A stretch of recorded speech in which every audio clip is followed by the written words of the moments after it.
La loi a mis en place un mécanisme pour que la justice soit indépendante et impartiale, d'après le consultant politique Agapit Napoléon Maforican. Selon lui, le juge doit se défaire de tout préjugé dans l'analyse pour que sa décision soit équitable. Il précise que la Constitution a créé des institutions, à savoir le pouvoir exécutif, judiciaire et législatif, tous indépendants l'un de l'autre, mais il y a une interrelation qui peut souvent donner place à une collusion. Alors, l'interrelation institutionnelle, c'est que le chef de l'État est le patron, est le président de la République, le président de la forme de l'État à laquelle on s'est donné. Et donc, le chef de l'État est le garant de ce pouvoir public. Ce pouvoir public qui incarne aussi bien le pouvoir exécutif, le pouvoir législatif et le pouvoir judiciaire et tout le reste.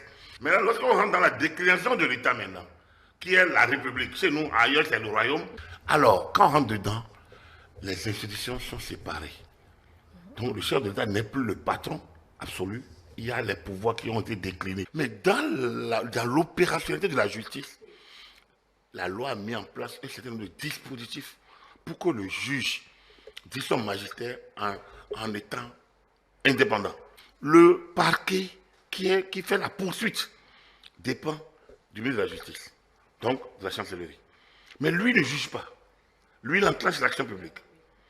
Et il pousse. Mais après, la loi a décliné tellement les fonctions à l'interne pour que, in fine, le droit soit dit et que celui qui dit le droit soit libre et indépendant.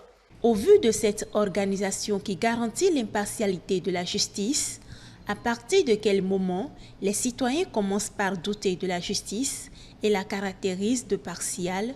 À cette question, Joël Ataï-Guédégbé précise que la loi n'est pas faite par les juges, mais leur est conférée pour application. Un juge qui cherche à attirer l'attention de ses supérieurs peut avoir tendance à précéder les volontés, les desiderata d'une autorité ou d'un pouvoir d'argent. Et donc, on en perd un peu le juste milieu qu'on devrait observer dans le traitement d'une affaire. Ce mécanisme ne peut suffire pour une justice équitable, selon Georges Anagonou. Il évoque la conscience professionnelle et les intérêts personnels. Tout dépend de l'homme qui anime. Même le procureur, s'il est attaché à sa science, il peut exercer librement, malgré que, et parfois même arriver à s'opposer au gouvernement, je voudrais dire, parce que le gouvernement est représenté par le ministre de la Justice, justement.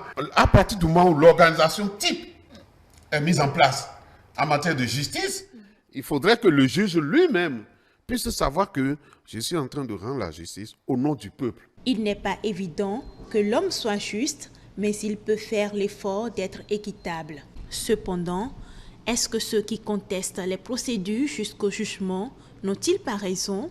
Agapit Napoléon Maforican répond. Tout homme est libre, mais cette liberté s'exerce conformément à la loi. Qui fait la loi? Les politiques. Qui sont-ils? Des clivants, des gens qui ont des intérêts à défendre. Et c'est ça qui fait tout le jeu qui est faussé. On accuse l'Assemblée, mais on n'accusera rien. Parce que c'est fait ainsi. L'organisation même est déjà faussée. Parce que les hommes même qui l'ont mise en place n'y croient pas.